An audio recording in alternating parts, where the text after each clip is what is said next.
അസ്സലാമു അലൈക്കും വറഹ്മത്തുള്ളാഹി വബറകാത്ത്. പ്രിയമുള്ളവരെ, തഹജ്ജുദിൻ്റെ ആരും പറഞ്ഞു തരാത്ത 3 രഹസ്യങ്ങളെക്കുറിച്ചാണ് നമ്മളിന്ന് പറയുന്നത്. എല്ലാ ദിവസവും നിസ്കരിക്കുന്നവർ, വല്ലപ്പോഴും നിസ്കരിക്കുന്നവർ, അല്ലെങ്കിൽ ഭാവിയിൽ നിസ്കരിക്കാൻ ആഗ്രഹിക്കുന്നവരാരെങ്കിലും ഉണ്ടെങ്കിൽ അവർ നിർബന്ധമായും ഈ വീഡിയോ കാണണം എന്നാണ് എനിക്ക് പറയാനുള്ളത്. തഹജ്ജുദിൻ്റെ വളരെ പ്രധാനപ്പെട്ട 3 രഹസ്യങ്ങളുണ്ട്. ഒന്നാമത്തെ രഹസ്യം വിധിയെ തിരുത്തി എഴുതുന്ന സമയം എന്നതാണ്. ഇതാണ് തഹജ്ജുദിൻ്റെ ഏറ്റവും വലിയ രഹസ്യവും. ഇസ്ലാമിക വിശ്വാസപ്രകാരം വിധി 2 തരത്തിലുണ്ട്. ഒന്ന് മാറ്റമില്ലാത്ത വിധി, ഖലാ ഉൽ മുബർ എന്ന് പറയും. മറ്റൊന്ന് പ്രാർത്ഥനകളിലൂടെ മാറ്റം വരാവുന്ന വിധികൾ, ഖലാ ഉൽ മുഅല്ലഖ്.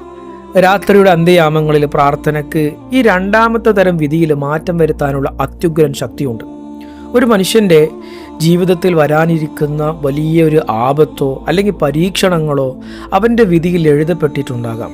എന്നാൽ എല്ലാവരും ഉറങ്ങിക്കിടക്കുമ്പോൾ അവന് മാത്രം എഴുന്നേറ്റ് കണ്ണുനീരോടെ അള്ളാഹിനോട് ചോദിക്കുമ്പോൾ ആ വിധി മാറ്റി എഴുതപ്പെടാൻ സാധ്യതയുണ്ട്. പ്രാർത്ഥനയല്ലാതെ മറ്റൊന്നും വിധിയെ തടുക്കുകയില്ല എന്ന പ്രവാചക വചനം ഏറ്റവും കൂടുതൽ അന്വർത്ഥമാകുന്നത് തഹജ്ജുദിൻ്റെ സമയത്താണ്. നിങ്ങളുടെ ജീവിതത്തിൻ്റെ തിരക്കഥകളിൽ തിരുത്തലുകൾ വരുത്താൻ സൃഷ്ടാവ് നൽകുന്ന ഒരു എഡിറ്റിംഗ് സമയമാണ് തഹജ്ജുദിൻ്റെ സമയം. ഇനി 2ാമത്തെ രഹസ്യം മുഖത്ത് തെളിയുന്ന ഒരു ഇലാഹി പ്രകാശമാണ്. തഹജ്ജുദ് പതിവാക്കിയവരുടെ മുഖത്ത് പകൽ സമയത്ത് ഒരു പ്രത്യേക തിളക്കമോ ശാന്തതയോ ഒരു പ്രകാശമോ നമുക്ക് കാണാൻ കഴിയും. ഇത് സൗന്ദര്യവർദ്ധക വസ്തുക്കൾ നൽകുന്ന ഭംഗിയല്ല, മറിച്ച് ഒരു ആത്മീയ പ്രകാശമാണ്. ഇതിൻ്റെ രഹസ്യം പണ്ഡിതന്മാർ വിശദീകരിക്കുന്നത് ഇപ്രകാരമാണ്. രാത്രിയുടെ ഇരുട്ടിൽ അവർ അള്ളാഹുമായിട്ട് ഇങ്ങനെ തനിച്ചായിട്ട് ഒറ്റയ്ക്കിരിക്കുമ്പോൾ അള്ളാഹു അവൻ്റെ പ്രകാശത്തിൽ നിന്നും ഒരു ഭാഗം അവർക്ക് നൽകും. ഭൗതികമായ വെളിച്ചങ്ങളൊക്കെ അണയുമ്പോൾ ആത്മീയമായ പ്രകാശം തേടിപ്പോകുന്നവർക്ക് ലഭിക്കുന്ന സമ്മാനമാണിത്.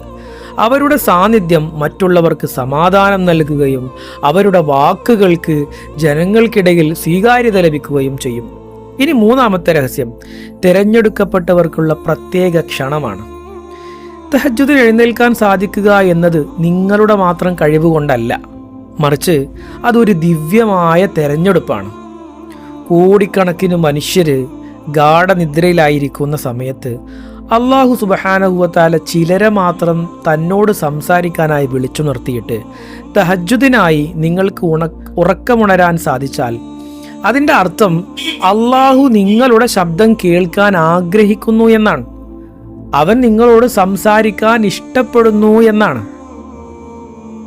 ഇതൊരു രാജകീയമായ ക്ഷണമാണ്. ഈ രഹസ്യം മനസ്സിലാക്കുന്ന ഒരു മനുഷ്യൻ ഒരിക്കലും അലസനായി വീണ്ടും ഉറങ്ങാൻ കഴിയില്ല എന്നതാണ്. കാരണം തന്നെ ഉണർത്തിയത് ആരാണെന്ന ബോധ്യം അവനുണ്ടാകും.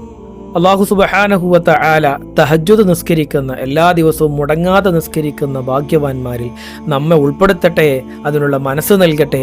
അസ്സലാമു അലൈക്കും വറഹ്മത്തുള്ളാഹി വബറകാത്ത്.